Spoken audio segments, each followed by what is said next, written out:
Assalamualaikum warahmatullahi wabarakatuh. Perkenalkan, nama saya Nukman Musyafa dari Prodi Akidah dan Filsafat Islam. Asal-usul logika dibagi menjadi 5. Yang pertama yaitu filsafat Yunani kuno. Logika pertama kali berkembang sebagai bagian dari filsafat di Yunani kuno. Filsuf-filsuf seperti Aristoteles adalah salah satu tokoh utama dalam sejarah logika. Aristoteles dianggap sebagai bapak logika formal karena ia mengembangkan sistem silogisme. Deduksi yang digunakan untuk menarik kesimpulan berdasarkan premis-premis yang diberikan. Buku Aristoteles yang paling terkenal dalam hal logika adalah Organon, yang merupakan kumpulan tulisan yang membahas tentang logika dan ilmu pengetahuan. Lanjut, yang kedua yaitu logika induktif dan deduktif. Aristoteles juga mengembangkan dua jenis logika yang berbeda, deduktif yang digunakan untuk menarik kesimpulan pasti dari premis yang sudah diketahui, dan induktif yang berfungsi untuk membuat generalisasi berdasarkan observasi atau pengalaman tertentu. Kedua jenis penalaran ini masih digunakan hingga hari ini. Lanjut, yang ketiga, pengaruh pada ilmu pengetahuan. Pada abad pertengahan, logika berkembang lebih jauh melalui pemikiran para filsuf Kristen seperti Thomas Aquinas yang menggabungkan logika Aristoteles dengan teologi Kristen. Di era ini, logika digunakan untuk mengorganisasi dan memvalidasi argumen-argumen keagamaan serta membahas masalah-masalah metafisika. Lanjut, yang keempat yaitu Renaissance dan pencerahan. Pada abad ke-17 dan ke-13, logika mulai dipengaruhi oleh para ilmuwan dan filsuf seperti René Descartes, John Locke, dan George Boole. George Boole khususnya memberikan kontribusi besar dengan mengembangkan logika aljabar yang dikenal dengan logika Boolean, yang kini digunakan dalam ilmu komputer dan elektronika. 5. Logika modern. Pada abad ke-20, logika berkembang pesat dengan munculnya cabang-cabang baru seperti logika formal, logika matematika, dan logika simbolik yang dikembangkan oleh tokoh-tokoh seperti Otto Verge, Bertrand Russell, dan Kurt Gödel. Logika matematika memungkinkan penyusunan dan pembuktian teorema dalam matematika menggunakan simbol dan aturan terdefinisi dengan jelas. Jadi, secara keseluruhan, logika tidak hanya berawal dari filsafat, tetapi juga berkembang melalui berabad-abad sejarah manusia, mempengaruhi banyak bidang dari ilmu pengetahuan hingga komputer, matematika, dan teknologi. Lanjut, poin yang kedua, kausalitas. Secara lebih sederhana, kausalitas dapat diartikan sebagai hubungan di mana perubahan atau kejadian tertentu menyebabkan terjadinya perubahan atau kejadian lain. Konsep ini sangat penting karena memungkinkan kita untuk memahami dan memprediksi bagaimana suatu hal dapat mempengaruhi hal lainnya. Misalnya, jika seorang merokok, maka ia beresiko lebih tinggi terkena penyakit jantung. Di sini, merokok menjadi sebab dan penyakit jantung adalah akibat. Jenis-jenis kausalitas bagi 10. Yang pertama, kausalitas langsung. Definisi kausalitas langsung terjadi ketika satu sebab menghasilkan akibat secara langsung tanpa ada faktor perantara.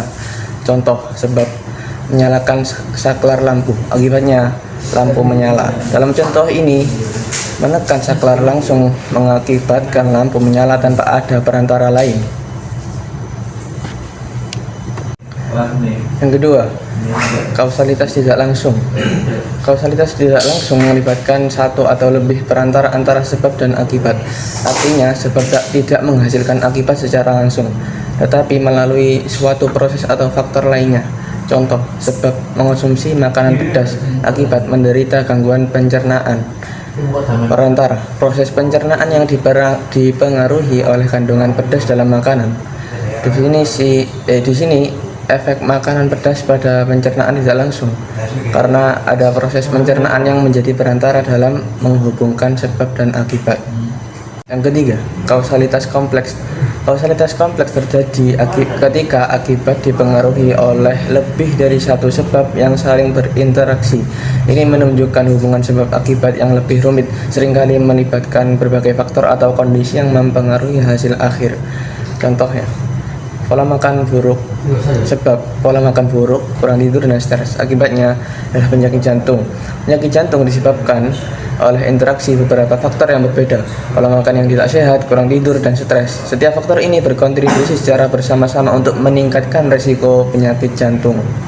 Yang keempat, kausalitas deterministik. Kausalitas deterministik berarti bahwa sebab selalu menghasilkan akibat yang sama dalam kondisi yang sama. Ini mencerminkan hubungan sebab akibat yang pasti dan tidak berubah. Contoh, sebab menjatuhkan benda dari ketinggian, akibatnya benda jatuh ke bawah karena gaya gravitasi. Jika kita menjatuhkan benda dari ketinggian, benda tersebut akan selalu jatuh ke bawah karena hukum gravitasi adalah deterministik dan tidak tergantung pada keadaan. Kausalitas probabilistik. Kausalitas probabilistik menyatakan bahwa suatu sebab meningkatkan kemungkinan terjadinya akibat, tetapi tidak menjamin akibat tersebut akan selalu terjadi. Artinya, sebab meningkatkan probabilitas akibat, tetapi tidak mutlak. Contoh, sebab merokok, akibatnya risiko lebih tinggi terkena kanker paru-paru. Jadi merokok meningkatkan kemungkinan terkena kanker paru-paru. Namun tidak semua perokok pasti akan mengalami kanker paru-paru. Kausalitas simultan. Kausalitas simultan terjadi ketika sebab dan akibat saling mempengaruhi satu sama lain secara bersamaan. Contoh, sebab dua negara yang terlibat dalam perang, akibatnya kedua negara saling merusak dan memperburuk konflik. Di sini kedua negara saling mempengaruhi secara simultan. Masing-masing negara merusak yang lain dan konflik semakin intens seiring berjalannya waktu. Kausalitas berantai. Kausalitas berantai terjadi ketika suatu sebab memicu rangkaian sebab akibat yang panjang, di mana tiap akibat menjadi sebab bagi akibat berikutnya. Sebab menabrak bola, akibatnya bola bergerak menuju jendela. Akibat kedua, jendela pecah. Akibat ketiga, pecahan kaca jatuh dan melukai kaki seseorang. Dalam contoh ini, satu tindakan menabrak bola menyebabkan rangkaian kejadian yang berakhir pada cedera kaki yang terkena pecahan kaca. Yang kedelapan, kausalitas final. Kausalitas final merujuk pada tujuan atau maksud yang ingin dicapai dari suatu tindakan atau peristiwa. Sebab di sini lebih mengarah pada tujuan akhir yang ingin dicapai, bukan pada proses atau cara-cara yang mengarah padanya. Contoh, sebab belajar keras akibat lulus ujian dengan nilai tinggi. Tujuan akhir mencapai kesuksesan akademis. Belajar keras adalah sebab yang diarahkan untuk mencapai tujuan akhir, yaitu kesuksesan akademis. Yang kesembilan, kausalitas sirkuler. Kausalitas sirkuler terjadi ketika sebab dan akibat saling mempengaruhi dalam lingkaran tertutup, di mana akibat dapat kembali menjadi sebab bagi yang lain. Contohnya, sebab stres, akibatnya gangguan tidur. Kembali ke sebab, gangguan tidur yang memperburuk stres. Stres dapat menyebabkan gangguan tidur, dan gangguan tidur selanjutnya memperburuk stres, sehingga keduanya saling mempengaruhi dalam lingkaran. Yang terakhir, ke-10, kausalitas perubahan. Definisi kausalitas ini berkaitan dengan perubahan yang disebabkan oleh suatu sebab, di mana perubahan itu berhubungan dengan dinamika dalam sistem atau keadaan tertentu. Contoh, pengenalan teknologi baru, misalnya smartphone. Akibatnya perubahan dalam cara orang berkomunikasi dan berinteraksi. Pengenalan teknologi baru menyebabkan perubahan sosial yang signifikan dalam cara orang berkomunikasi, bekerja, dan mengakses informasi. Jadi, berbagai jenis kausalitas ini menggambarkan betapa beragamnya cara hubungan sebab akibat dapat terjalin, mulai dari hubungan langsung yang sederhana hingga interaksi kompleks yang melibatkan banyak faktor. Masing-masing jenis kausalitas penting dalam memahami fenomena dan peristiwa di dunia ini, baik dalam ilmu alam, sosial, maupun kehidupan sehari-hari. Agar kita tidak cacat dalam berlogika, saya akan membahas salah satu logical fallacy, yaitu argumentum ad hominem.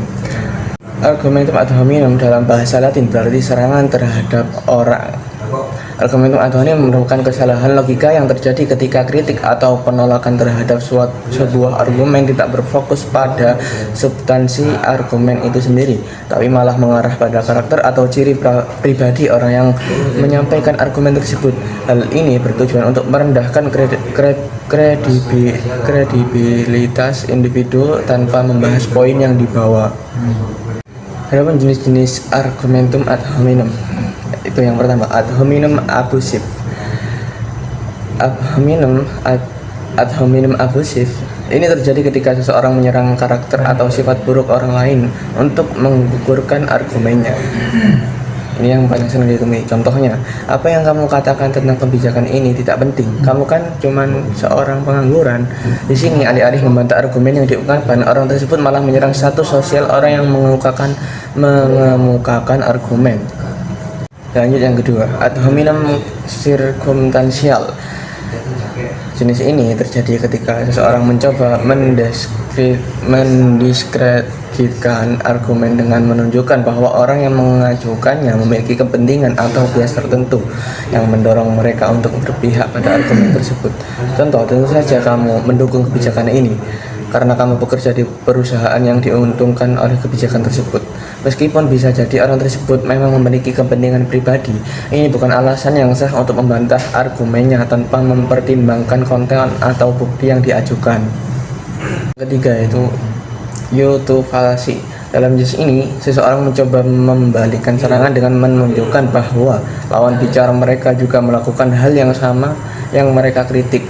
Ini digunakan untuk mereduksi argumen tanpa membantahnya secara langsung.